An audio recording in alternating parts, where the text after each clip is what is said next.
Final Fantasy XIV Endwalker is, at the moment, the best interactive story experience that I've had the pleasure to enjoy. I think that's a good opening line. It's subjective, but I think it's fairly accurate. Obviously, I'm going to talk about Endwalker and the completion of this whole saga in Final Fantasy XIV. This isn't a review, though. You're not going to catch me doing some direct comparison to other games like World of Warcraft. Actually, with any luck, that'll be the only time that I mention that game in this video. Although now I'm looking at the shirt that I'm wearing, and anyway, this is me just sharing my journey, my experience, my feelings as I've played through to, the end credits, pretty much. I'm not going to have spoilers at all throughout this first part of the video. I'm not even going to talk about non-Endwalker content. I don't even know if I'm going to use any B-roll outside of footage in cities, I guess. So with that in mind, if you're going to comment and include spoilers, please do your best to obfuscate them, for others who just don't want to be spoiled. Now, for the rest of you jackals, though, the back end of this video is going to have spoilers, but I'm just going to sort of, quick fire some bullet points. I'm just going to kind of rant with comments. So use the navigation thing below to get you to where you want to go. So let's start with the premise. The before Endwalker days. Now, I've been playing 14 off and on for I think about 2 or 3 years or so.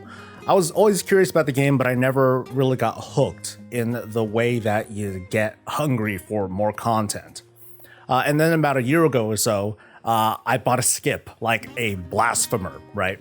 I gave in after hearing that there was going to be a new Game Plus option, that it would be available at some point. And people at the time, like they were regularly dogging on Realm Reborn gameplay and its patch content, and I was like, all right, screw it. So I bought that skip and I went straight to Heaven's Ward, and I've been playing more frequently over this past year, as you might have known. Now, I'm a content creator, I stream, but I wanted to experience this game in the way that I wanted to.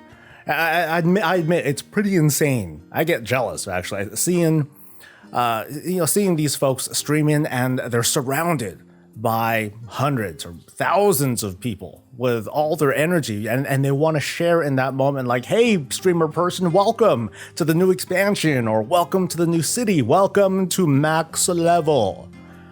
I'm an introvert, both online and offline, and blending into the background it's kind of my natural state. I know you're watching a video, just level with me here.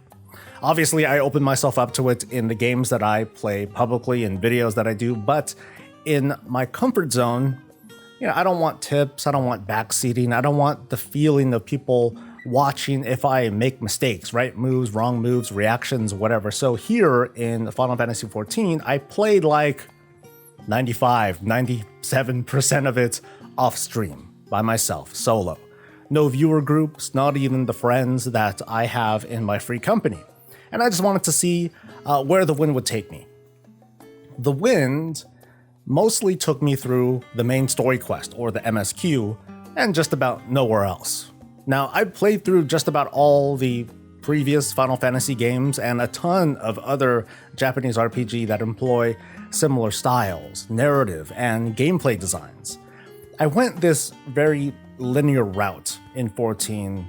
In hindsight, not exactly because I didn't care about the side quest content. Like, how in some RPGs you get to like this new area, this new zone or town or whatever, and you want to explore the crap out of the place because maybe you're really engrossed into the story. Maybe there's some sort of benefit for completing everything in the area, like hidden stuff or both.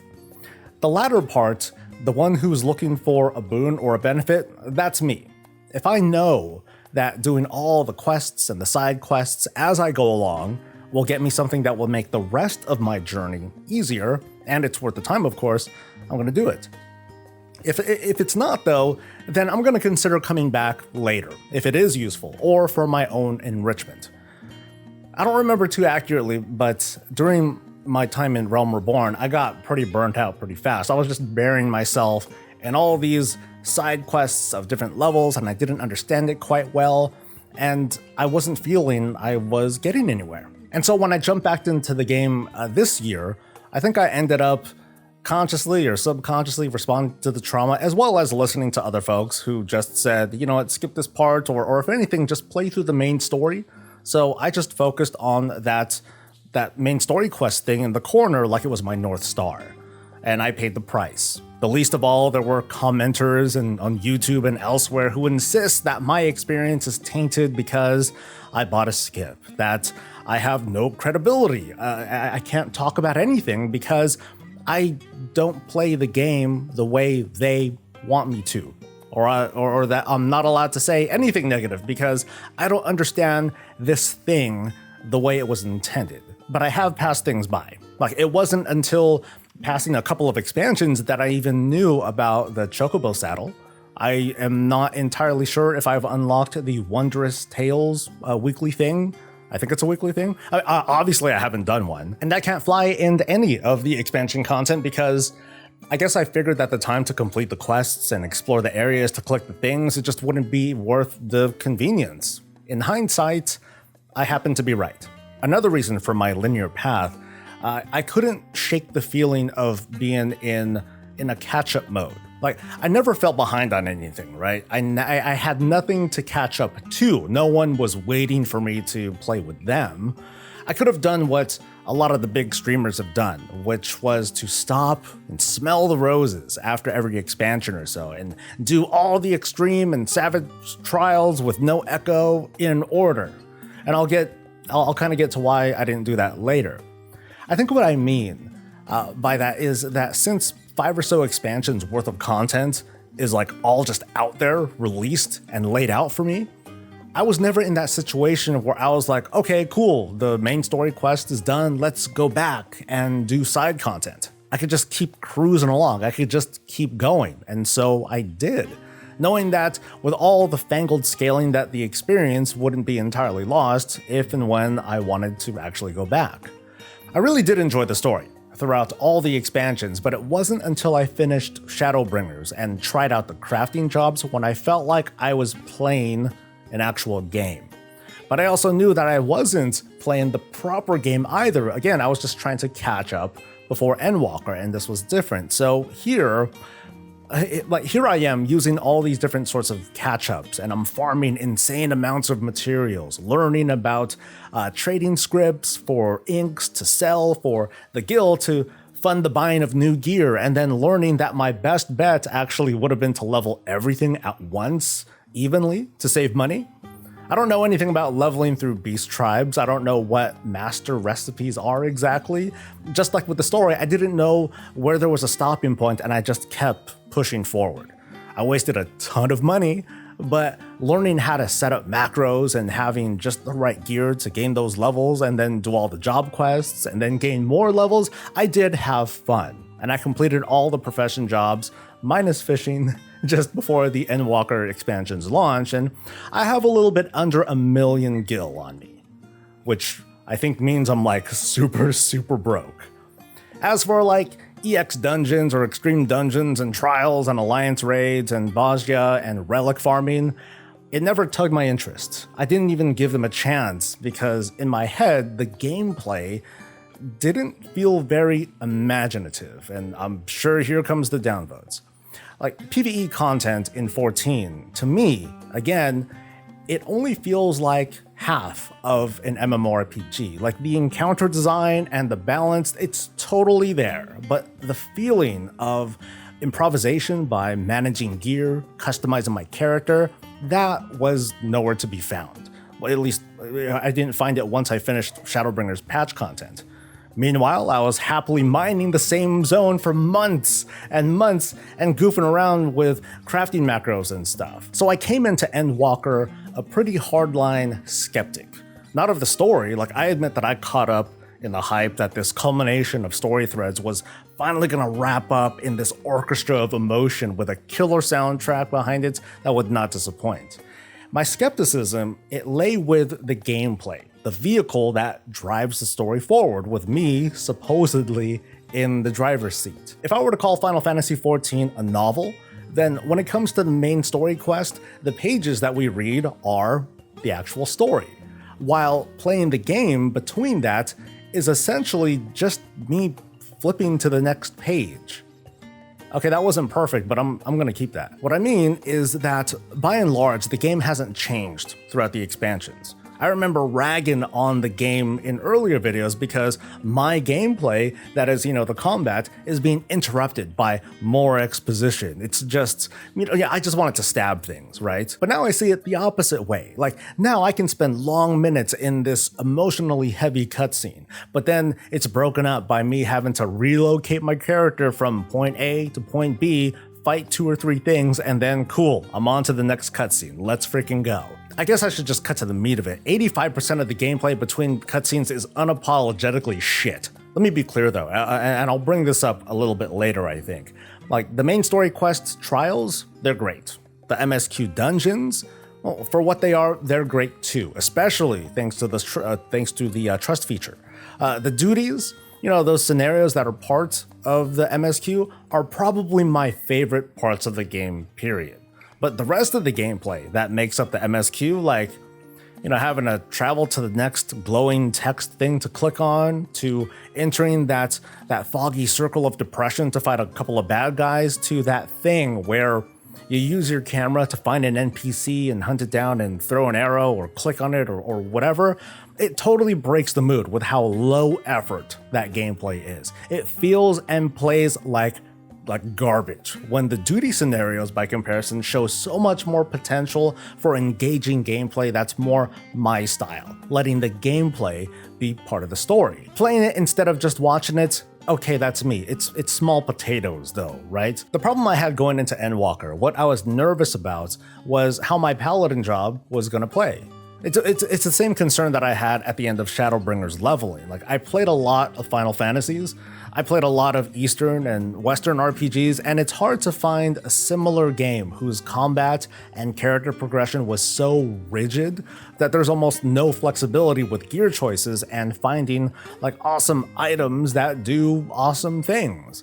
I'm accustomed to this, not from other MMOs, but most other Final Fantasy games. Fun fact though, Final Fantasy IV, which is my absolute favorite out of all of them, and has more than a few references inside Endwalker, it's that rigid with its gameplay too. What I was worried about was that if my job doesn't feel fun, what is going to be the staying power of this game after the main story's done, when the JRPG story is over and the MMORPG begins? Is it going to be more crafting? Maybe. That's why, beyond the story, I was scared that the dungeons and raids couldn't even try to pull me in, because the fun of playing with gear, something that I'm totally used to in other MMOs and Final Fantasy games, is virtually non-existent. My mindset coming into Endwalker is that I'm prepared to enjoy the equivalent of Avengers Endgame, but I don't know if there's any reason for me to stick around outside of maybe crafting professions. So finally, let's get to launch day. I'd be lying if I said the launch didn't feel pretty disastrous, because it was. Now, lengthy explanations were given and free game time was passed around. Empathy demands that I be understanding of the situation on their end, and I am. Stuff has happened, they're enjoying or suffering the burdens of renewed success, something semiconductors. But empathy also demands that I be understanding of players, including myself, who had to endure not just really long queues, but buggy and unreliable queues, which prompt us to have to babysit these queues. That's the beef that I have. I myself, obviously I didn't need to play at launch. My interests are more with experiencing the story. It's not going anywhere. I'm not a competitive raider who has to race towards anything, but I, like many, wanted to play it at launch. And really, that's all the reason that's needed, and our choice to do that was being put at risk. That's the long and short of it. Maybe that 2-week delay that was announced, maybe it should have been a 4-week delay. Maybe the early access window could have been a little bit longer to help spread the traffic about when the full release kicked in.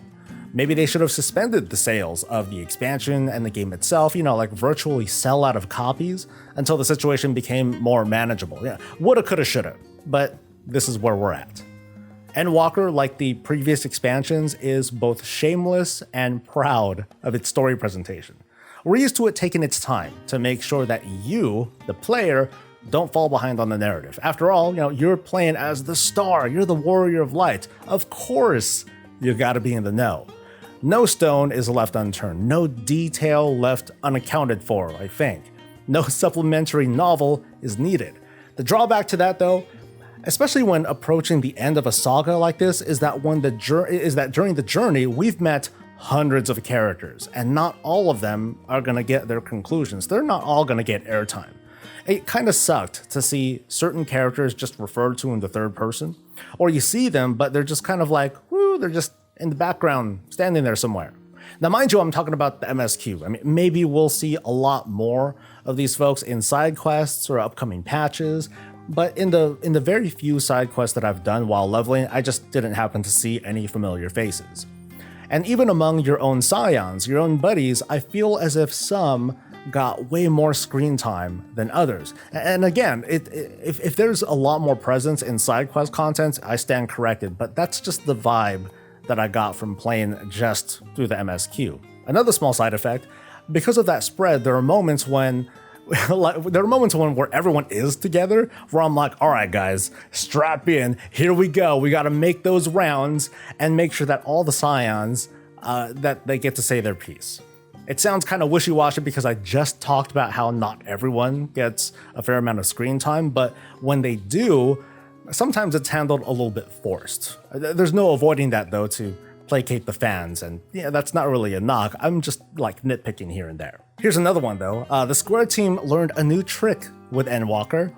It's this newfangled feature called escort quests. Where someone follows you around and you can't let them fall behind. And in this case, it means you can't teleport and you also can't mount. Now, some of these escort quests take place in city areas, and it makes this feel a lot more relaxed. Like, while walking around, there are circular areas you can enter, and this initiates some extra dialogue. It's great for learning more and bonding with your escort person. But some escort quests take place out in the field, where it's easy to accidentally mount up and yeet off and forget that someone was following you, and you gotta go run back and get them again. It's also really annoying when the game reminds you of how these quests work every time they occur, and these are frequent, which kind of explains, why I just mentioned that I ran off. Thanks for reminding me, I guess. There are some small, maybe buggy issues with them too, like here's some feedback.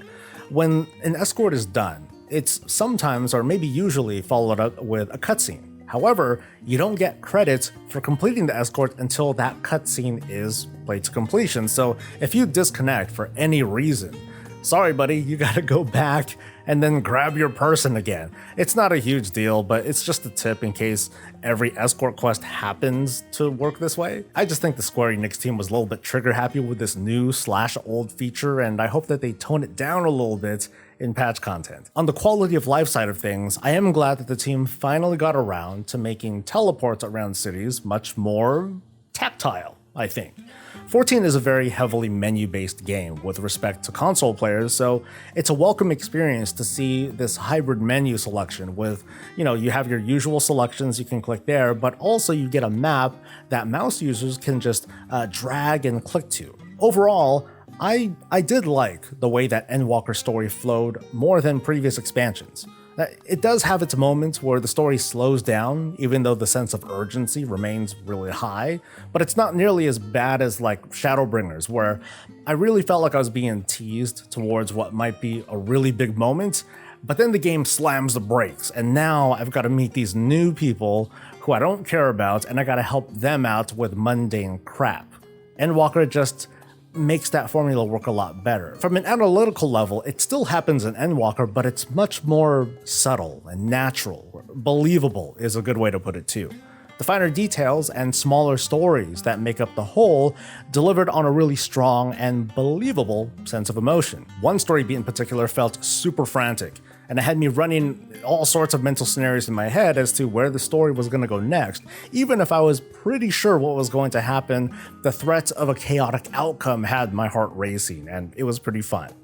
As said, the smaller stories that make the whole are great. from the individual MSQs of each of the earlier expansions to diversions in the main story to patch contents as well. But as a whole, you know, like the entire saga, I'm not going to pretend that I knew what was going to happen shortly into Endwalker, but once it all started coming together, I couldn't help but roll my eyes at the obvious cliche. Like, let me start again. Like, this is one of the best JRPG stories that I've experienced, but it's so typical at the same time. Like, it checks so many of those boxes with tropes and plot points that I could find in a lot of other JRPGs. I'm not even trying to say it's bad, it's great in a way that, you know what, this is like the best sandwich place in town, but in the end, it's just another sandwich. Like, you see how conflicted I am with this?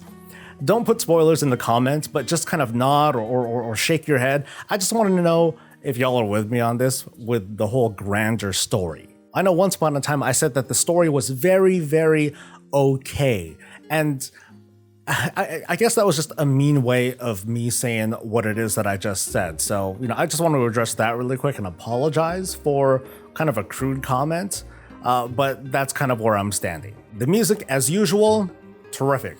One notable thing that I want to point out, I did not like the battle music from Shadowbringers at all. It felt like noise. I'm sorry, this is my video.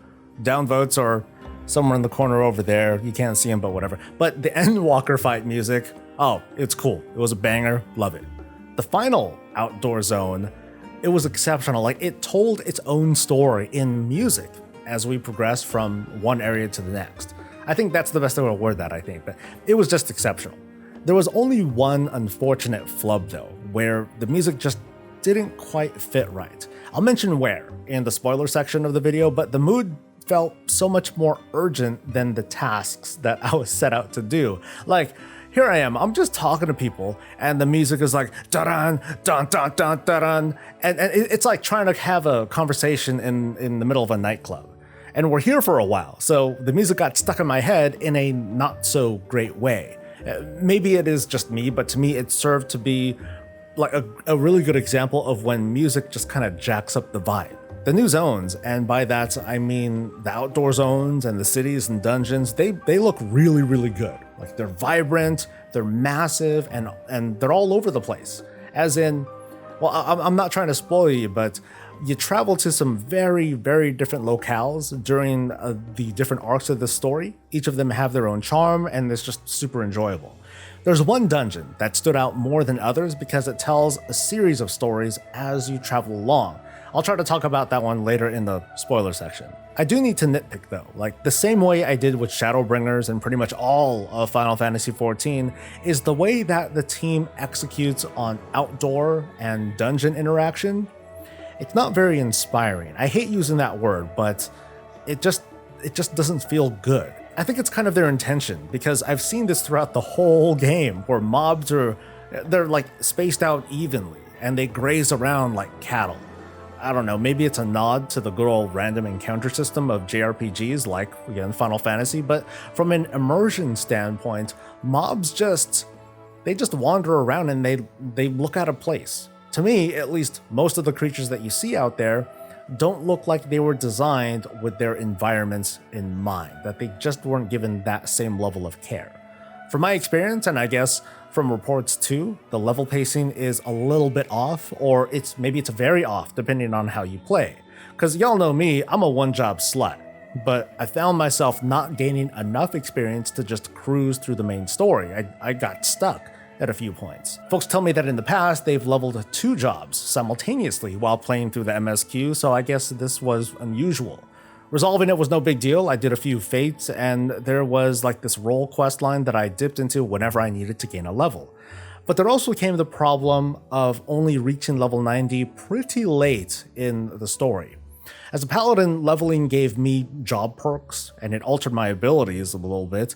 Job changes moving from Shadowbringers to Endwalker made it play slightly differently, but the kind of eye-opening rotation changer didn't happen until level 90.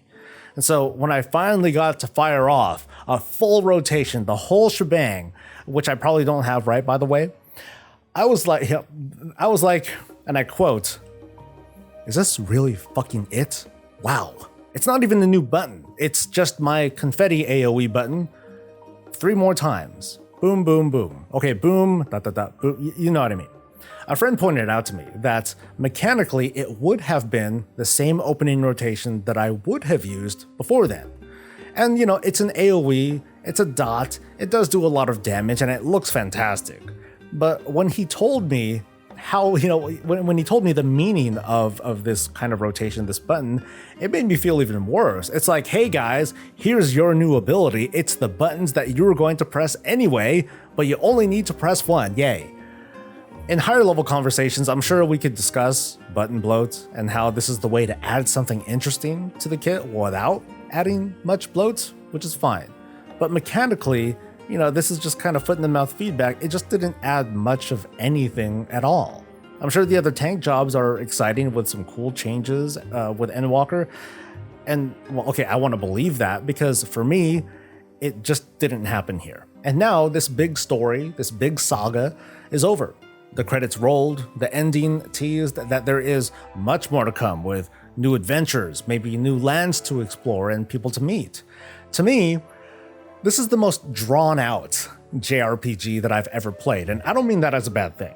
I look back to other Final Fantasies, other RPGs, and I wonder to myself just how much could have been put into these other games if they had been given the same time and care.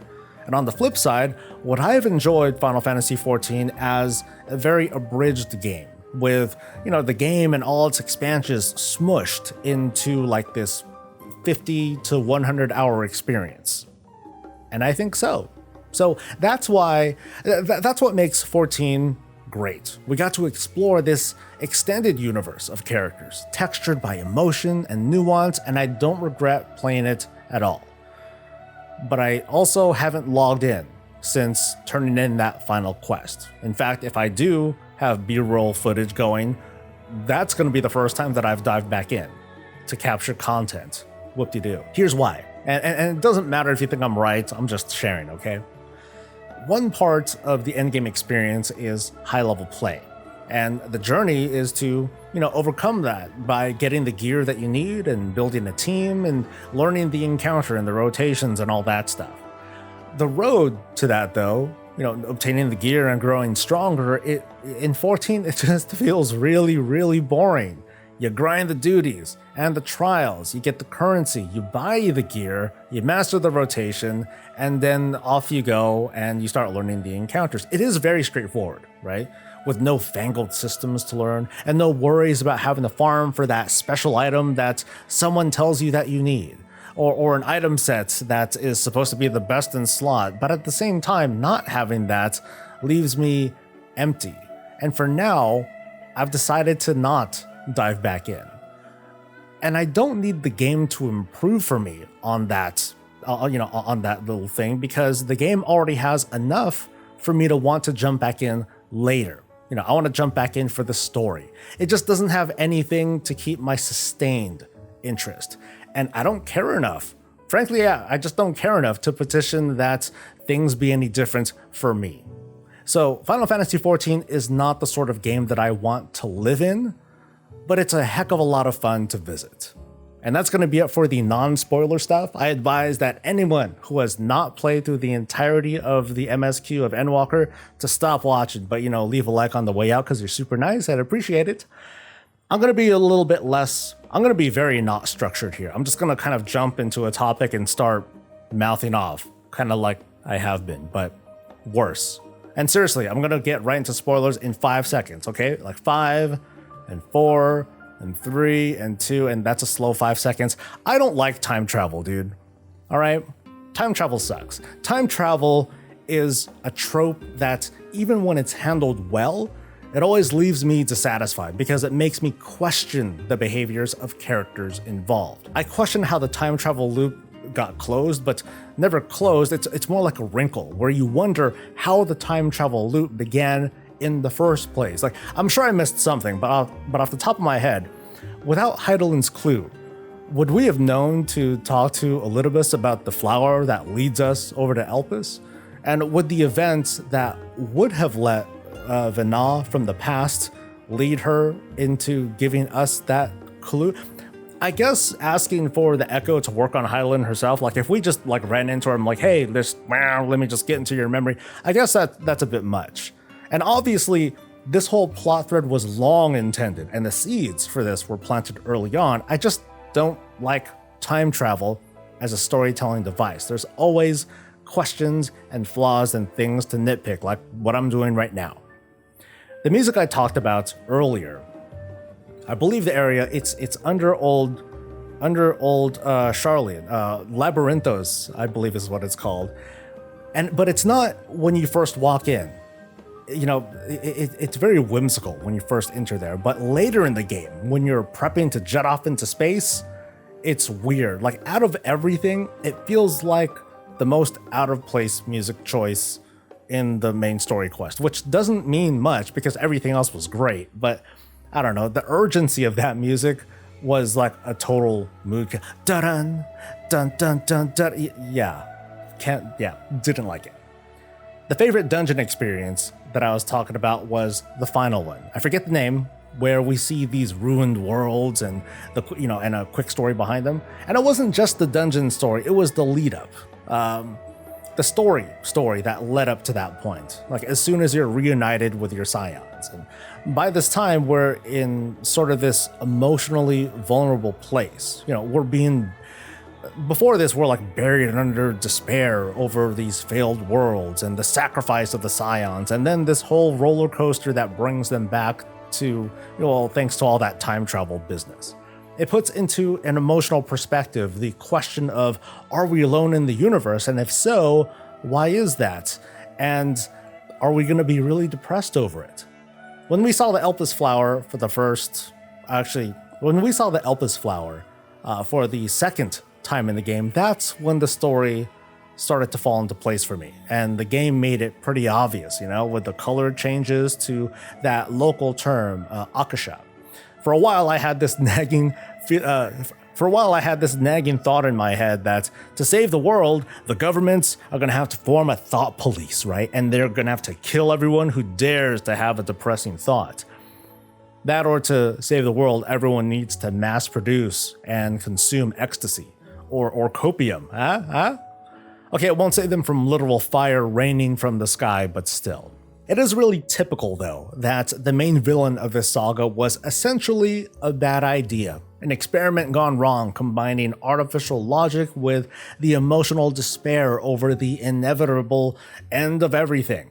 If I recall correctly, the story said that suddenly the universe began, in their definition, as in no one knows how the universe really began. And this is a universe that combines science and magic. How is there not a theory of cyclical destruction and rebirth? A big bang, a big implosion, and then another big bang again, something like that.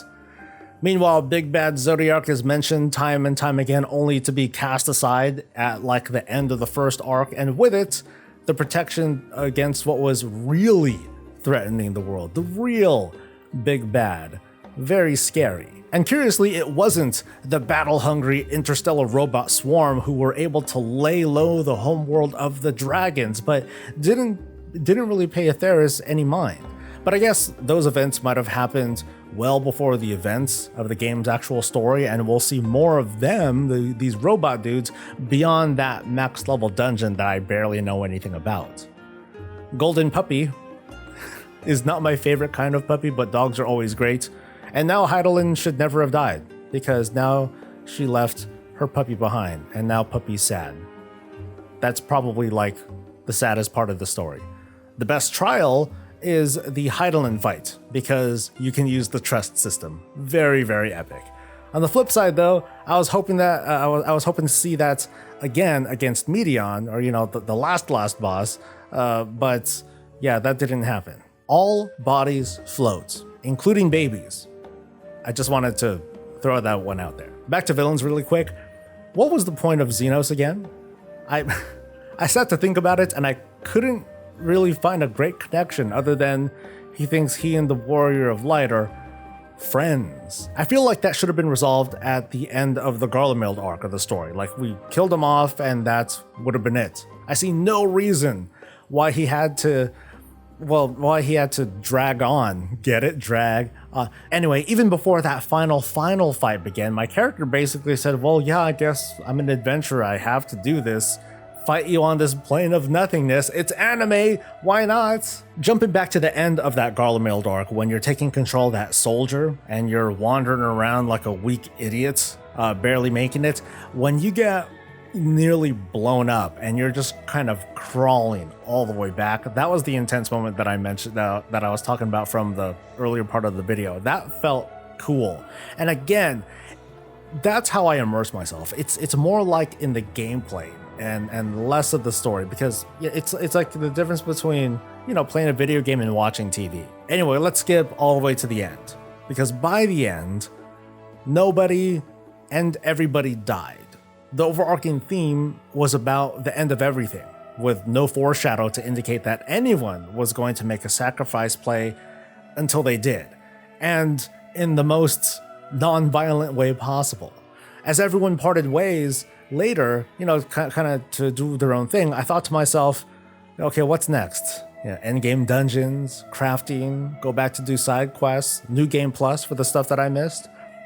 I'd like to imagine that my character is still standing out there, just outside the Rising Stones, you know, trying to figure that out.